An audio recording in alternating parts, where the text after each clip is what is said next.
Rocky Horror Minute is rated R. The Rocky Horror Picture Show is also rated R.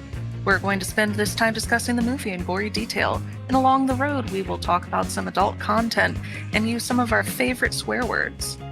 Merry Christmas, assholes! Consider yourselves warned. Welcome to Rocky Horror Minute, the podcast where we normally break down the Rocky Horror Picture Show in excruciating detail, 1 minute at a time. I'm one of your hosts, Kelly. And I'm your other host, Leandra. And tonight, as a special treat, we are not going to break down the Rocky Horror Picture Show, but instead... Instead we're going to break down something that's not in the Rocky Horror Picture Show. Double yay! Well... We can discuss later if we think this is an improvement. Leandra, what are we going to be discussing today? We're discussing a super special song called Once in a While. And what is Once in a While's connection to the Rocky Horror Picture Show? So this was a deleted scene from the Rocky Horror Picture Show. It was a song in the Rocky Horror Show that Brad Majors sings. And I have a little bit of background about it. The cutscene itself was first released in 1995 as part of the 20th anniversary Laserdisc special features. And prior to that, you could only hear Barry Bostwick's version of Once in a While as part of the new and improved soundtrack released in 1990 for the 15th anniversary. Yeah, something that occurred to me, because superheroes, as we all probably know, but if you don't know, that's a song that's at the end of the Rocky Horror Picture Show movie that is not present on all versions. It's only present on the UK version of the film. And do you know when was it just always on the UK version, Leandra? Yes. Imagine if, for some reason, a version of the film with Once in a While included becomes in vogue and we have to start shadowcasting that too. I have seen that done. Oh, yeah? And it was at a Rocky Horror convention, and what they do at conventions is they often have multiple people playing the roles, so they broke it down and had like 5 or 6 Brads, and every single Brad was on stage for Once in a While, and it was very funny. Actually, it makes sense because we'll get to the synopsis in a minute, but this song opens with a montage, so it could be really fun to have different people playing all the different moments in the montage, you know? Yeah, it's very, we're sorry for the clip show, have no fears, we got stories for years. You know, some of the Simpsons clip shows are almost as good as real episodes. Yes. Arguably better than some of the real episodes. For sure. This song exists right after Janet looks on the monitor on the sonic transducer board and sees that Brad is sitting on the edge of a bed smoking a cigarette while Frankenfurter sleeps in the bed beside him. And it is very heavily apparent to Janet that they have just had sex, and she is crying. So this scene takes part right at that point. We zoom kind of into the blue transducer monitor image of Brad just smoking the cigarette, and then we get into a montage over the first verse or so of all of the events of the movie from the beginning until this point of Brad and Janet's experience, starting with them about to become engaged, and then they're in the car, and then you see them right as they're about to meet Frankenfurter. You see them getting undressed, and you even see them in the lab, just kind of watching things happen. And all of this is happening while you hear a very kind of soul Barry Bostwick singing as Brad Majors. I was gonna say it sounds like he drew upon his Grease days for this one. Yeah, I could see that too. There's just a lot of ums and ahs in it too that I found incredibly distracting, but we'll get into that. Yeah, there are some moments where he's like, "No, you." I'm like, that sounds like Danny Zuko right there. So once we get through the montage, we see Brad Majors really just sitting on the edge of a bed, smoking a cigarette, and singing, staring off into space. And that happens for a lot of this. And then at the end, he takes off his glasses to continue that. But the lyrics, and I won't sing them, but I will include any ums and uhs as they come up, are once in a while she don't want to call you, speaking on the telephone, and once in your life she won't want to know you. You look around, the one you found, she is gone. And that's all the time, that it takes for a heart to turn to stone. The sweeter the wine, the harder to make the break. You hear something, about someone you thought you'd known.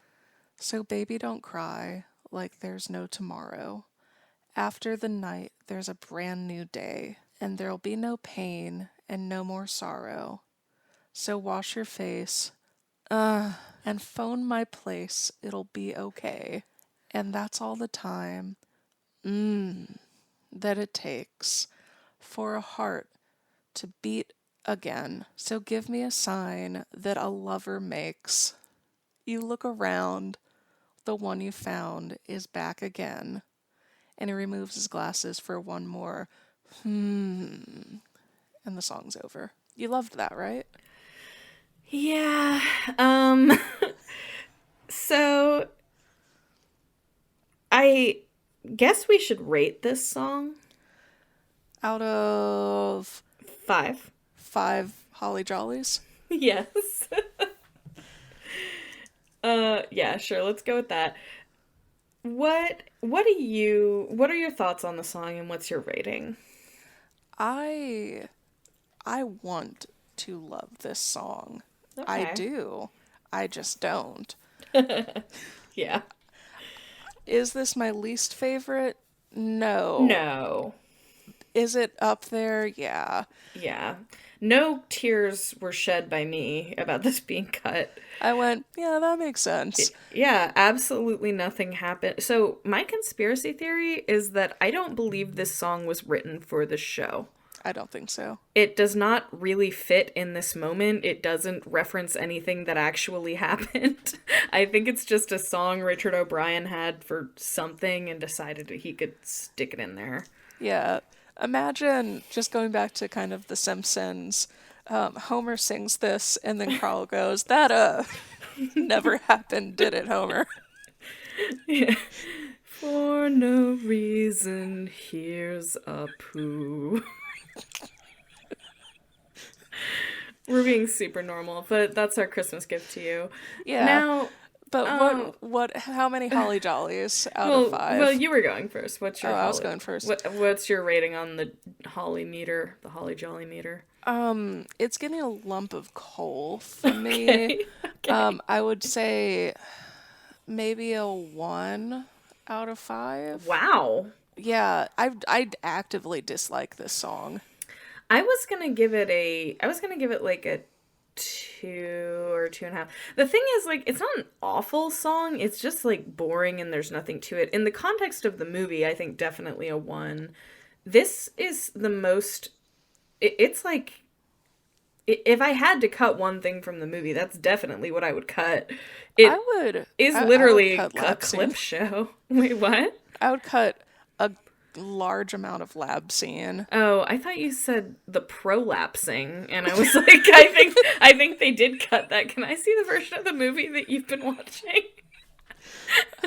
No, not a Christmas Carol. my God. Listeners, as a Christmas treat, I'll tell you a personal tale.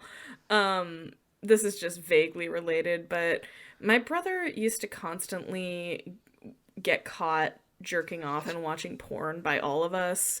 And I got a new laptop when I was 16, and literally I had had it for a matter of hours when my brother had snuck into my room and used it to download a bunch of porn That's when just that was rude. not a thing that you would ever need to do, and jerk off in my bed. And then, so yeah, I thought all this shit was normal until I got to college and started talking to my male friends about it. I thought this was just like just teenage boy things, but no, something was weird with my brother. Anyway, we don't need to talk about all that, but the point is, I was very upset, and I considered myself best friends with my brother at this time. So I was very upset and violated, but also the names of the porn that he downloaded all sounded really gay.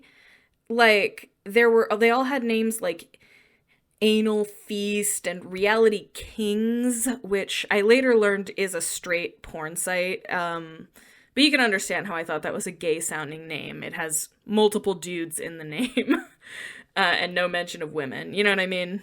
So It's royalty.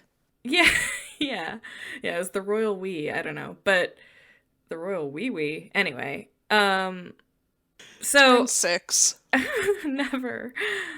Anyway, so and like again, Anal Feast, obviously straight porn loves anal too, but just taken together, all of these happened to sound really gay. So I was like devastated and violated and grossed out, but I was also like, Chip feels like he can't share this with me, that he's gay, you know? That is Um, that is he's not. very very sad. I can now say with almost certainty that my brother likes chicks, because otherwise he has watched a lot of straight porn for no reason. Would not surprise me having an understanding of your brother. Yeah. They go, So wait. anyway, that was a big tangent. But yeah, the song sucks, and the scene really sucks, and I give it a flop for for our friends from Flapping and Fawning. That is nice. Yeah, flop minus. But either way, I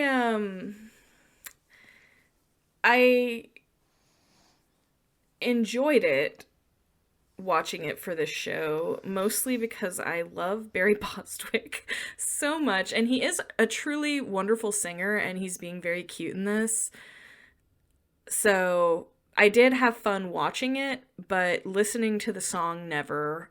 Sitting through it when I'm already having to sit through a whole movie, absolutely not. Yeah, I think that Barry Bostwick is the only person who could make this a listenable song, Yeah. because I've watched the Rocky Horror Show and I've watched productions where they either keep this or cut this, and I think that for the most part this is a good one to cut. See, if I were putting on the Rocky Horror Show, I don't think I would cut this, because I would never want to put on the Rocky Horror Show and try and have it be the movie, you know? Yes, and that's extremely valid. I don't think that the reason that I would cut it is because I would want to mirror the movie. Oh, I know that isn't why you would do it, but that's why people would think you were doing it. That's fair. Yeah. What I would do is probably just not put on the Rocky Horror Show, because I don't stage plays or musicals. But Yes, you yeah, do. not for general audiences. Anyway, Fistmas Carol the musical. A tuna Fistmas Carol. you'll wait until you see what we do with the nativity animals. This show is banned in the States. Anyway, um, It's a show with a donkey, not a donkey show. spe- Jesus Christ.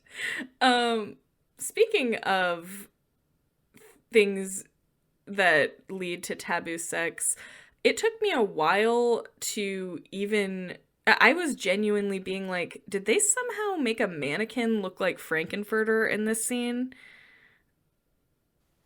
No. And I mean, I know. Then I was like, why would they do that? But he's being uncomfortably still. And also, like, just laying there like a corpse. But that was what I meant by the taboo sex. But, like, he's not lying there in any kind of position that, looks like anything. He just, like, has his arms at his sides and he's just limp.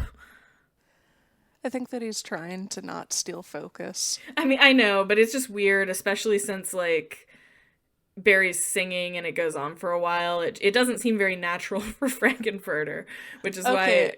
I want you to put yourself in the position of Frankenfurter for this. You've just Okay. had sex twice in the past 20 minutes, Mm-hmm. and now you're I'm gonna trying to get some say. sleep, and instead the man that you've just had sex with is starting to sing. I would like to think that he's just like, I'm gonna pretend to be asleep through this. I'm not contributing. I do love that. Yeah, no, that's fair. I truly hate when someone starts singing unless they have a reason, like they're at karaoke or something. Oh, you But don't like when I just start singing at you? yeah, so only when it's the B-52s, am I right? Can you fart so hard your balls explode? We're being so normal right now. Anyway, so I just that was not there isn't much to say. They have the montage. They I did like that we got a little bit of a better look at the bedrooms or the beds, I guess. You can really see the little weird beading on Janet's canopy, for example.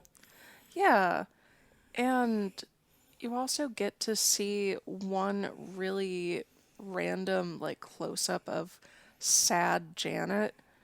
And You get a couple of them, and I thought this was weird. You're talking about when she's in the bed, right? yeah, I thought this was weird because, like, in the movie, remember, this is happening after she's pulled the lever in the lab, right before she unveils Rocky in the tank. So she's in the lab at this point, which means for some reason the movie is choosing to show us a flashback to just Janet being sad in bed 10 minutes ago, I guess.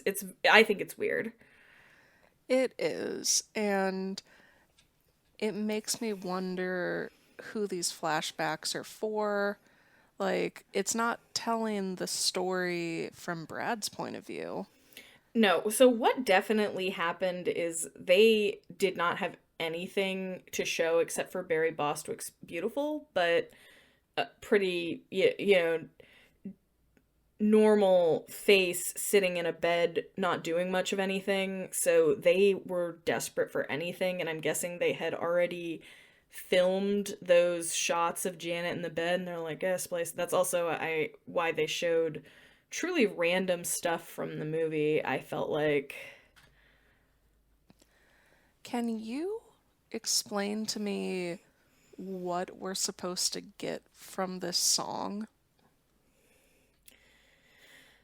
So again, I do not think this was written for the Rocky Horror Show, and I think that it was a stretch to try and cram it into this moment. I am guessing that what they were trying to, because, like, so if you summarize the lyrics, it's basically like, oh, your girlfriend's neglecting you and just isn't interested in you anymore. Which it's like, if that's how you've been feeling about Janet, it was weird of you to propose to her earlier this day, and you both seemed pretty happy about it. But setting all of that aside, like, so I guess he's like, this is supposed to be his way of explaining why he fucked Frankenfurter, as though we need an explanation. Yeah, I You know, it occurred to me as I was watching this too that Janet is the only two people Janet has ever had any kind of intimacy with have just fucked and she's discovered it before her eyes, which would be a crazy experience. yeah.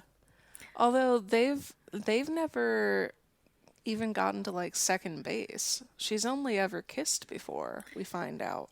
That's true. But I said intimacy because I feel like, yeah, I mean, there's still a close couple that seems to. I just meant like, That's fair. but yeah, that would be a crazy thing to discover on the same day you got engaged. Yeah, okay, I can see that. The same day you got engaged and cheated on your husband with a transvestite or fiance with a transvestite, you later see that he has cheated on you with the same transvestite. And I know that in one of the most recent minutes, I kind of brought this up, but just the fact that she goes from, I can't believe I did this, to, I can't believe Brad did this. I did nothing wrong. Brad is the one who did everything wrong. And then kind of the the opposite of that happens with Brad. He sees Janet railing, well, I guess not railing, having just been railed by Rocky, and goes, I can't believe you would do this to me. Like he hasn't just been intimate with Frankenfurter. That's true. He also is kind of blaming, like, so if we accept my understanding of what he's trying to communicate with the song here, he's kind of blaming his infidelity on Janet not being, I guess, uh attentive enough. Well, she is sensual as a pencil. That means she's not very sensual. If you guys are wondering why we say that so much on this podcast, you should watch the Drunky Horror Picture Show. It is one of my favorite things to subject people to. Yes.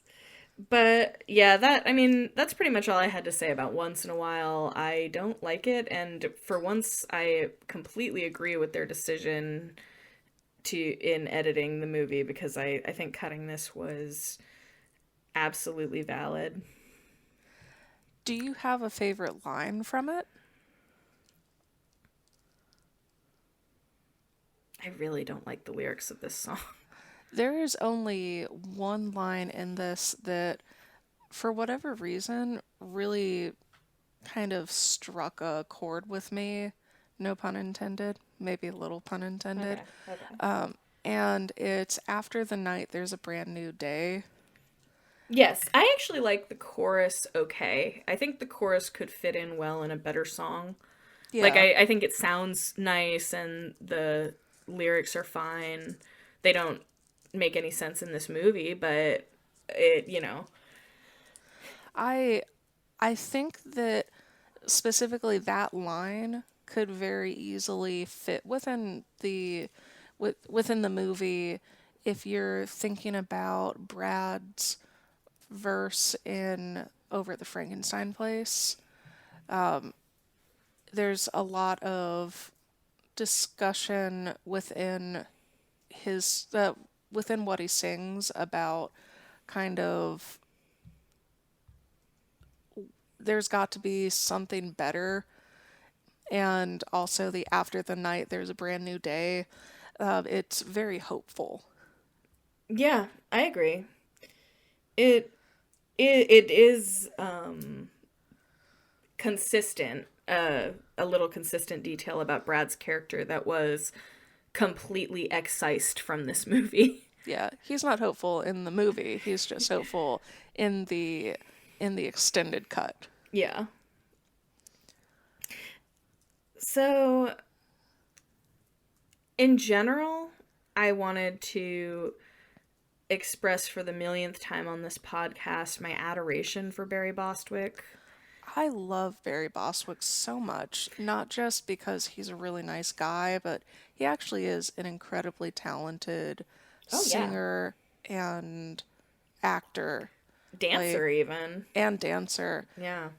Like Triple threat. you can really tell from this song that he's extremely good at emoting while singing, which is a very difficult thing for a lot of people. Yes, absolutely. He was born for musical theater, and I genuinely love him. I associate him with Christmas because he came on our podcast as Santa a couple of years ago. I I have already told all of my stories about meeting him on this show, so I won't go into that again, but this is just a fun thing for us to recap at Christmas. And I also have a little treat from the DVD or Blu-ray commentary, the one that I've been talking about and sending Mm. clips of with Richard O'Brien and Patricia Quinn, talking about their impressions of Barry Bostwick, which I thought this was really interesting. So let me just play that for you now. Dear Barry, I met him at a convention in America, and he said to me, he said, Pat, you really thought I was Brad, didn't you? And I said, yes. Well, I did. Did you? He was at the time. He's actually great fun now. He plays the mayor and something. Do you know? He's grey-haired and he's marvelous. Spin City. So I know. It's brilliant. But he was so serious, and he was so in love with Susan at the time. They were having a bad time, and I think. I think Barry's got a good sense of humour. He's the I one never- person that out of all of the kind of major players that weren't really connected with us in an organic sense. That's right. That still maintains a sense of humour about the piece. He turns up and no, he he's- laughs about being Brad. Oh, You know, no, I he's mean, the if most- Brad gets called arsehole I on know, a regular basis, Brad, and he puts up no, with it. Barry is wonderful when he's supported the show fantastically. And every convention I've met him at, I've adored him. But when he was actually doing this, maybe he was a method actor and became Brad. You know. I didn't. I just thought it was wonderful. I thought they were both such great players to come in and join an already kind of a happy unit that we were. That must be very intimidating. Aw, it's nice to hear that they're saying nice things about somebody who is nice. Yeah, and I think it's so. So why do you think he gave Patricia Quinn that impression? I have my own theory, but what is your theory about why how she formed that impression of him? I think that maybe he was just being very professional and maybe not staying in character, but he is kind of a bit of a nerd, or at least he might have been giving that vibe off back when they were filming. I don't know. What are your thoughts? I agree. I think he was probably being like normal and professional, and to be honest, I would not be surprised if Patricia Quinn was not paying a ton of attention to him and wasn't spending a lot of time like talking to him or whatever. So her interactions with him were probably somewhat limited. That's my guess. I think that that's probably a fair thing to assume. Yeah, it doesn't seem like Richard O'Brien had that impression of him at all anyway. But it's great to hear how, and that commentary at this point was a while ago. It's great to hear that even back then he was so involved in the community, and he has always loved this movie, it seems like. Yeah. He really has just incredibly sweetly embraced that he is part of this cult classic. Yeah. I don't remember if I said this when I was talking about our most recent Halloween encounter with him, but when I had a little bit of a private conversation with him, he expressed to me very sweetly how much of an impact this has had on his life, and like how do I put he basically was saying how special it is to him that this means so much to a lot of people, and he basically feels like he made like a lasting impact with his life by being in this movie. Oh, and that's true. Yeah. Absolutely, for a lot of us. So, yeah, I am always happy to have more Barry, even in the form of this song. Even in, uh, fuck, what's that movie he's in that we need to watch? I think it's Project Metal I think Beast. it's Project Metal Beast, yeah. Yes, it is.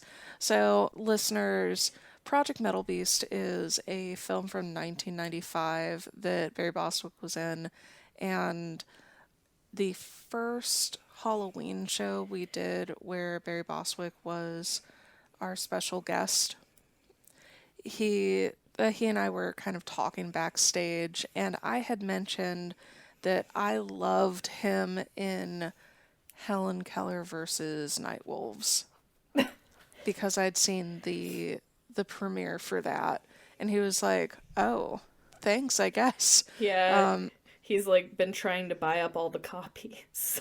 Yeah, and then I was like, "Well, I think that you do a really great job in all of your movies, though." And he was like, "Well, do you want to see kind of the low point in my career? Look up Project Metal Beast. Definitely my worst work." Was he good in it?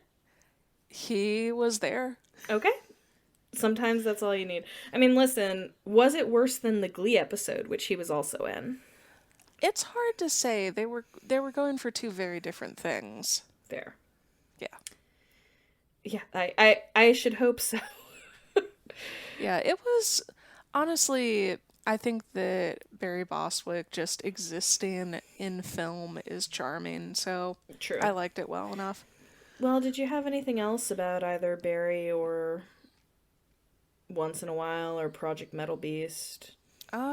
No. I am delighted that we're still podcasting and we're still talking about Uncle Barry, and we have not this entire time talked about his gigantic cock. Not in this episode. Yeah, Aw. I know. Roll the counter back. It has been 0 days since At least we it's not objectified incest Barry. again. No. Oh God. But we already had hit on bestiality in this episode too, so we are real winners. But yes, thank you guys so much for listening. It actually amazes me that so many of you, especially during our long hiatus, were waiting for us to come back. And we sent out our Christmas cards, which if you signed up for those, thank you. It was fun for us to write them to all of you. It was fun for us to take those photos. Yes. So thank you for giving us an excuse to do that. Are there any callbacks for Once in a While, by the way? Not inherently. Yeah. Why would there be? The only one that's kind of related to Once in a While is when you see Janet crying next to the sonic transducer board and she's watching Brad smoking a cigarette sitting on the bed next to Frank. You can go, "Once in a while there was a song here." Yeah, and I remember talking about that one. That is great. I'm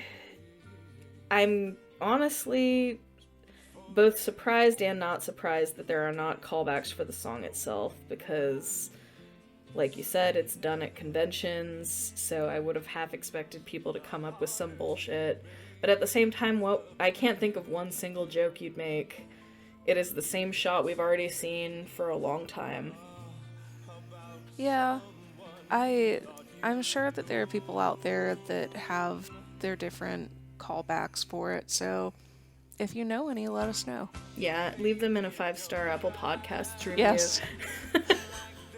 Or, you know what, that one you can get to us in any form, except for a less than 5-star Apple Podcast review, I guess. But Yeah. I am curious if there's anything. I have to think that anything there is would be reaching, but Yeah. yeah. All right. Well, I guess let's wrap this up with Now, you don't have to go home, but ho, you ho, can't, home, but you can't stay here. So get the fuck out, or you're getting a lump of coal. That's all the time Here. that it takes for a heart to beat again. So give me a sign that a lover makes. You look around, the one you found is back again.